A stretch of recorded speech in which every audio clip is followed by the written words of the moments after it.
Après un an d'amour discret, Adriana Karembeu brise le silence, Marc Lavoine l'a quitté. Pendant un an, ils ont été l'un des couples les plus mystérieux du paysage médiatique français. Aucun cliché volé, aucun scandale, aucune déclaration tapageuse, rien que le silence, l'élégance et des regards qui en disaient long. Adriana Karembeu, l'icône intemporelle de la beauté slave, et Marc Lavoine, le poète mélancolique à la voix de velours. Deux âmes blessées par la vie qui semblaient s'être retrouvées. Deux êtres fragiles, à la recherche de réconfort, d'authenticité et peut-être de rédemption. Leur histoire avait commencé dans l'ombre des projecteurs, là où les sentiments peuvent éclore à l'abri du vacarme. Une rencontre inattendue lors d'un gala caritatif. Elle, resplendissante dans une robe émeraude, lui, discret, vêtu de noir, les yeux rivés sur elle comme s'il venait de croiser une étoile filante. Ce soir-là, quelque chose s'était passé, et ce n'était pas juste une attirance, c'était une reconnexion. Deux cœurs cabossés qui, sans le dire, venaient de se comprendre. Mais pendant un an, ils ont choisi de ne rien dévoiler. Pas par honte, non, par pudeur, par respect pour ce qu'ils vivaient. L'amour véritable, celui qui n'a pas besoin de mots, ni de likes, ni de flash. Jusqu'à aujourd'hui. Car ce matin-là, dans une interview donnée au bord des larmes, Adriana Karembeu a brisé le silence. D'une voix tremblante mais digne, elle a lâché ces mots simples qui ont eu l'effet d'un coup de tonnerre. Marc m'a quitté. Silence dans la salle. L'intervieweuse elle-même semble figée, et Adriana poursuit, les yeux brillants mais le dos droit, fidèle à cette élégance qui fait d'elle bien plus qu'un mannequin ou une présentatrice. Une femme. J'ai cru que c'était pour toujours, murmure-t-elle. Mais peut-être que rien n'est jamais pour toujours. Peut-être que certaines personnes ne sont que de passage, pour vous apprendre quelque chose. Et Marc m'a appris à aimer autrement. Ce n'est pas une confession de rancune, pas une plainte. Adriana ne pleure pas son chagrin. Elle raconte une histoire d'amour vrai, honnête, intense. Elle raconte les longues nuits à parler de tout et de rien, les silences partagés, les petits déjeuners improvisés, les balades à l'aube, sans personne, juste eux et le monde qui s'éveille. Elle parle d'un Marc tendre, drôle, torturé parfois, mais toujours sincère. J'ai vu en lui un homme en quête de paix. Je ne voulais pas le changer, je voulais juste être là. Alors pourquoi est-il parti? La réponse est aussi simple que bouleversante. Il n'était pas prêt. Pas prêt à aimer à nouveau, pas prêt à construire autre chose que des chansons, pas prêt à se poser, à faire taire ses fantômes. Dire adieu. Mais ne vous y trompez pas. Cette rupture n'est pas une fin. C'est une renaissance. Car si Marc Lavoine est reparti vers ses routes solitaires, si il a choisi de se retirer dans ses silences, il n'en reste pas moins un homme profondément admirable. Il a aimé Adriana Karembeu avec une intensité que peu d'hommes osent encore offrir. Il l'a respectée, chérie, écoutée. Et il a eu le courage de partir quand il a senti qu'il risquait de la faire souffrir. Ce n'était pas une lâcheté, c'était une honnêteté brute. Un dernier acte d'amour, peut-être. Et Adriana, elle est là, plus forte que jamais. Brisée, oui, mais debout. Elle ne crie pas sa douleur sur tous les toits. Elle ne cherche pas à se venger dans les médias. Elle incarne cette rare noblesse des cœurs blessés mais dignes.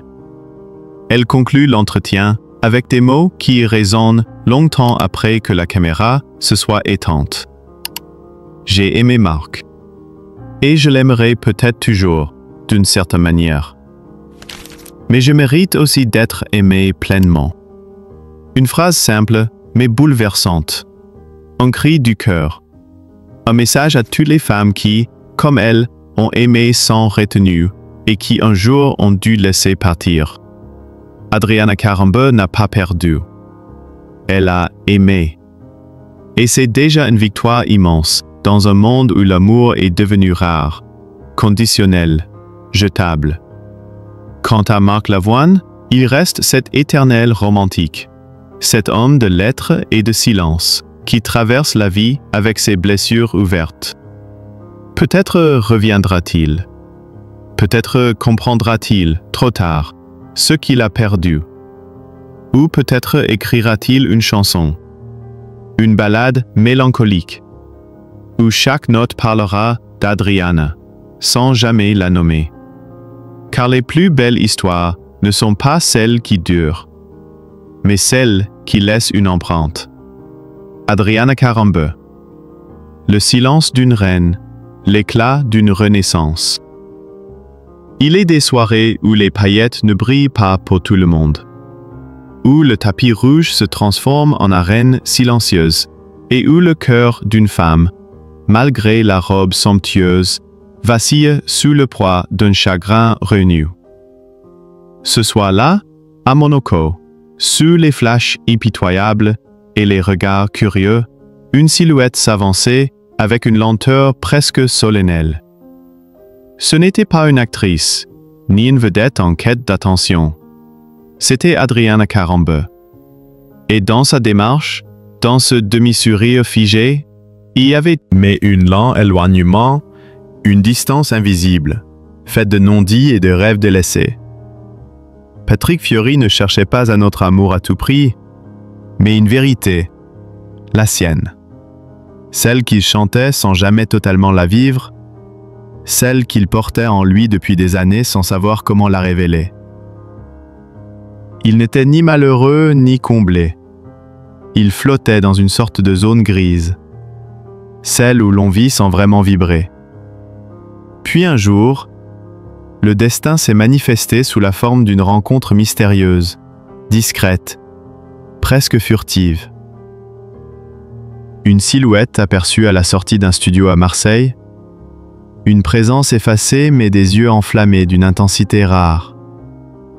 Dans ce regard, Patrick a vu ce qu'il avait perdu de lui-même. Une vie plus vraie, plus libre, plus entière. Cette rencontre ne fut pas un simple caprice ni une aventure passagère. Ce fut une évidence, une claque en plein cœur qui l'a réveillé. Mais l'homme qu'il était devenu hésitait, longtemps. La prudence, le poids des responsabilités familiales, le regard du public, tout semblait lui dire de renoncer. « Tu ne peux pas faire ça », lui ont soufflé ses proches. Pas à son âge, pas après tout ce qu'il avait construit, pas alors que ses enfants avaient besoin de lui.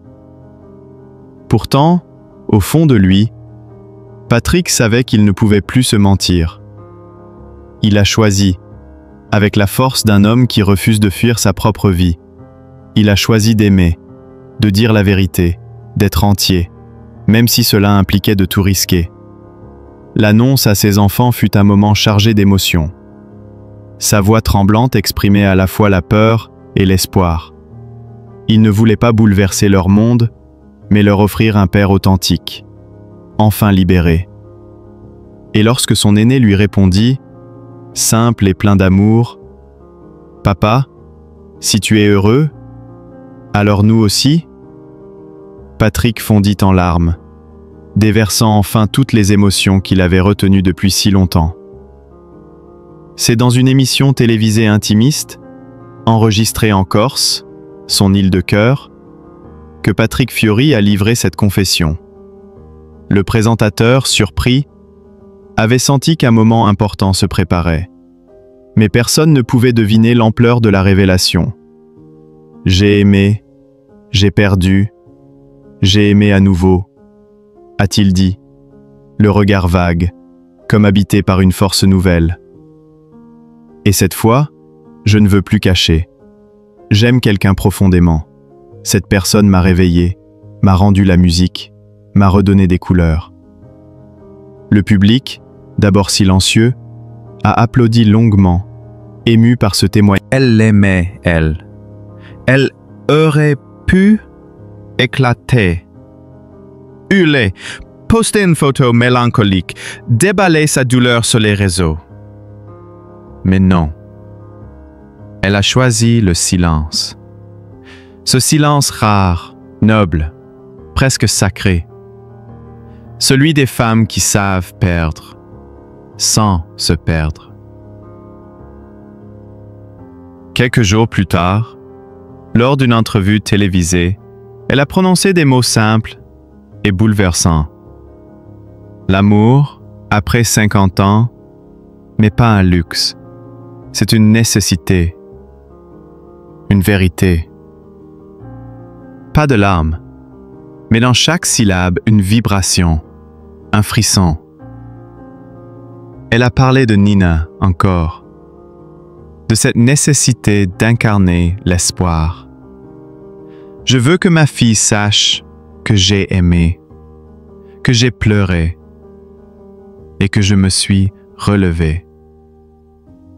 Et c'est peut-être là que tout commence vraiment. Depuis ce jour, Adriana ne court plus après l'amour dans les bras d'un homme. Elle l'incarne autrement. Dans ses engagements, dans ses prises de parole, dans son refus des filtres et des artifices. Elle parle aux femmes de plus de 50 ans, souvent oubliées, souvent jugées. Elle leur tend un miroir, sans mensonge. Et dans ce miroir, elles se reconnaissent. Adriana Karambeu est devenue un symbole, non pas de perfection, mais de renaissance. Une voix douce mais puissante. Un phare pour celles qui avancent malgré les tempêtes. Elle ne brille plus seulement par son passé. Elle éclaire l'avenir. Et dans ce silence qu'elle a choisi, il y a plus de courage que dans 1000 cris. Il y a des femmes qui traversent le feu sans crier. Adriana Karambeu fait partie de celles-là. Elle n'a pas fui l'épreuve. Elle l'a regardée droit dans les yeux. Et c'est de cette brûlure qu'elle a forgé une lumière. Jadis perçue comme une icône figée dans le marbre de la beauté, elle est aujourd'hui bien plus. Une voix, un repère, une force tranquille. Tout a basculé un soir de gala à Monaco. Ce n'était pas une rupture de plus dans la chronique des amours de célébrités. C'était un basculement, silencieux, intérieur, profond. Un regard échangé, ou plutôt évité. Une prise de conscience. Elle, la muse longtemps associée à des figures masculines, en avait assez d'exister dans le miroir des autres. Elle ne serait plus l'ex d'eux.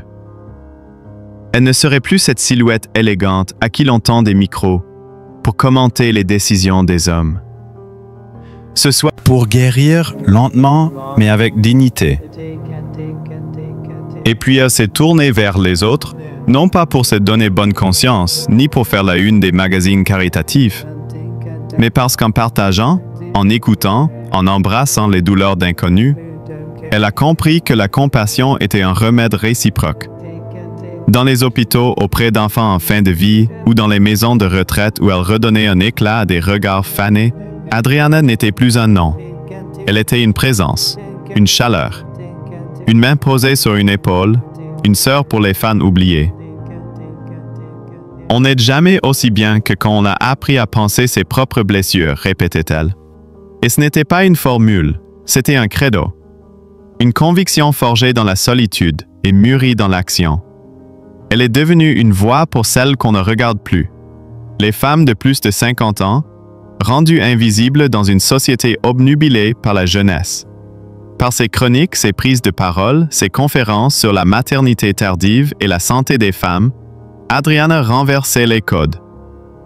Elle rappelait que la beauté ne s'efface pas, qu'elle se transforme, que le désir ne meurt pas, qu'il mûrit. Les médias, d'abord surpris, ont fini par s'incliner. Ce n'était plus l'ex-mannequin, c'était Adriana Karambeu, l'engagée, la femme entière, l'inspirante. Sur les réseaux sociaux, son compte Instagram s'est débarrassé du vernis de la perfection.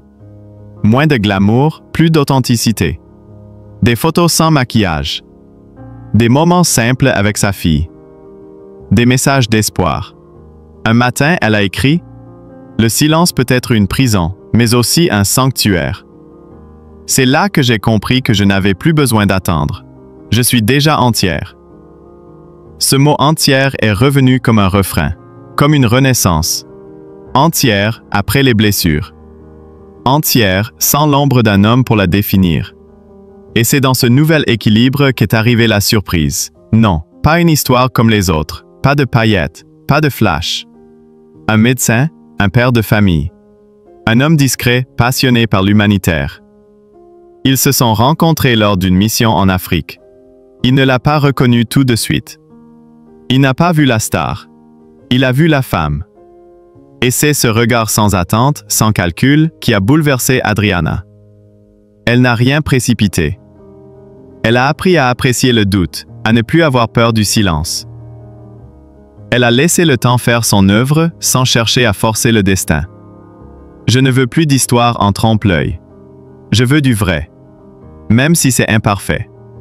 Quand on lui demandait si elle avait retrouvé l'amour, elle souriait doucement. Peut-être. Mais surtout, j'ai retrouvé celui... Mais certaines de ces chansons racontent étrangement leur histoire, et ceux qui savent entendent. Peut-être qu'un jour, seul dans une chambre d'hôtel, il repensera à elle, à cette femme rare qu'il n'a pas su garder. Mais il sera trop tard. Adriana, elle, ne regarde plus derrière, elle avance, elle construit, elle éclaire. Et dans cette marche fière, il y a toute sa victoire. Adriana Karambeu, le cœur battant d'une reine sans couronne. Dans les couloirs feutrés d'un hôtel monégasque, les flashs crépitent comme des éclairs dans une nuit trop calme. Les regards convergent vers elle, toujours elle, une silhouette familière, élégante, posée comme une œuvre d'art au centre d'un monde trop bruyant. Adriana Karambeu est là, seule, drapée d'un satin somptueux, sourire impeccable accroché aux lèvres. Mais, ce soir-là, sous les projecteurs dorés du concours Top Model International, il y avait quelque chose de différent. Une ombre discrète glissait derrière son regard azur, comme une histoire qu'on ne racontera pas, mais que tout le monde devine. Adriana n'a jamais été une femme qu'on enferme dans une définition. Trop vaste, trop multiple, trop vivante pour n'être qu'un mannequin, une épouse, une mère. Elle est un palimpseste féminin, un parchemin où chaque ride raconte une résistance, chaque silence une tempête surmontée. Elle a porté des robes de haute couture, mais aussi des douleurs silencieuses, des départs sans retour, des promesses envolées. Un nom a longtemps partagé sa lumière, Christian Karambeu, puis un autre, plus intime, plus discret, Aram Ohanian, le père de sa fille Nina. Et enfin, ce souffle inattendu, presque secret, Marc Lavoine. Une parenthèse, disait-on, un frisson à contretemps. Lui, l'artiste aux chansons mélancoliques, elle, l'icône à la démarche majestueuse. Ensemble, ils semblaient suspendus hors du temps. Mais le sort s'en est mêlé, insidieux. Il n'y eut ni cri, ni adieu déchirant, juste un silence qui s'est allongé, un espace vide devenu infranchissable. Ce soir où Marc chantait à des centaines de kilomètres de là, Adriana posait seule devant les caméras. Pas une larme, pas un mot, juste ce sourire appris par cœur, comme une seconde peau. Pourtant, dans l'intimité d'une loge, à l'abri des objectifs, une femme pliait doucement sous le poids de ce qu'elle ne pouvait dire. Adriana a 52 ans, et à cet âge, l'amour n'est plus un jeu, c'est un abri, un besoin vital. Elle l'a confié récemment, d'une voix basse, presque pudique. Aimer après 50 ans, c'est comme cultiver une fleur tardive. On sait sa fragilité, on en chérit chaque pétale. C'est cette fragilité-là qui rend la rupture plus cruelle. Non, Adriana vit pour elle. Elle veut lui transmettre plus qu'un nom, plus qu'une beauté héréditaire, un ancrage, une force, une certitude. Mais là encore, les vents contraires se lèvent. Les absences paternelles, les déménagements, la fatigue qui ronge. Le corps, autrefois sculpté par les podiums, commence à parler un autre langage. Des douleurs diffuses, des nuits sans sommeil, des examens médicaux qu'on redoute sans les fuir. Elle ne s'en plaint pas, elle encaisse. C'est son métier maintenant, être le rock. Parfois, dans le silence de sa chambre, Adriana pleure. Pas à cause d'un homme, pas même à cause de l'amour, mais à cause de cette fatigue invisible, cette charge mentale immense, ce besoin d'être forte tout le temps.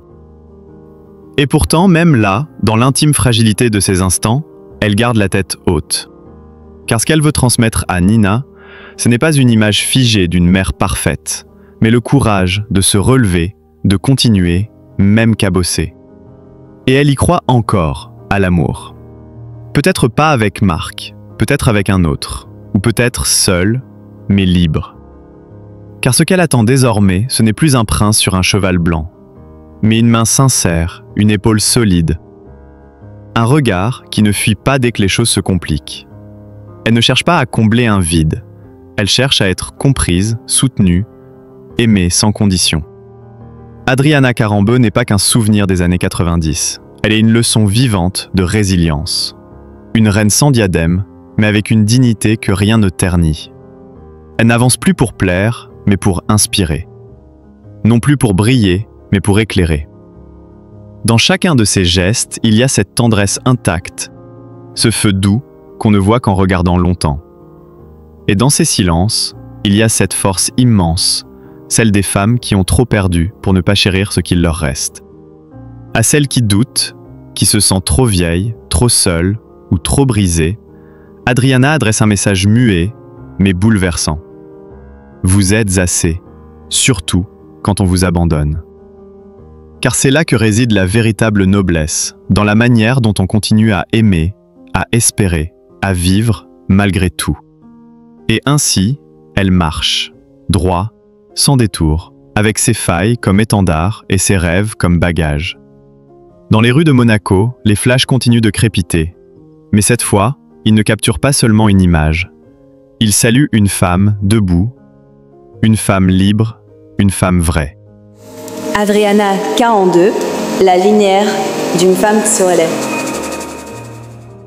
Dans les couloirs feutrés du prestigieux concours Top Model de Monaco, les flashs crépitent, les regards s'émerveillent, les apparences brillent. Parmi les silhouettes longilignes et les robes scintillantes, une femme se détache. Elle ne marche pas. Et pourtant, ce soir-là, une jeune mannequin l'interpelle timidement. « Vous êtes magnifique. » Adriana lui sourit. Mais ce sourire, ce n'est pas celui de la star flattée. C'est un sourire silencieux, presque mélancolique, comme un merci murmuré au destin. Parce qu'au fond, ce compliment, ce simple mot, valait davantage qu'un diamant. Il disait « Tu brilles encore ». Malgré les blessures, malgré les absences, malgré ce que personne ne voit. Car derrière la façade lumineuse, il y a une femme, une vraie, une nerf, un cœur cabossé, un corps qui résiste à l'épuisement, une âme qui espère toujours. Ce que peu savent, c'est qu'Adriana Karembeu traverse aujourd'hui l'un des chapitres les plus silencieux et pourtant les plus bouleversants de sa vie. Il ne s'agit pas d'un scandale, pas d'un scoop croustillant pour la presse people.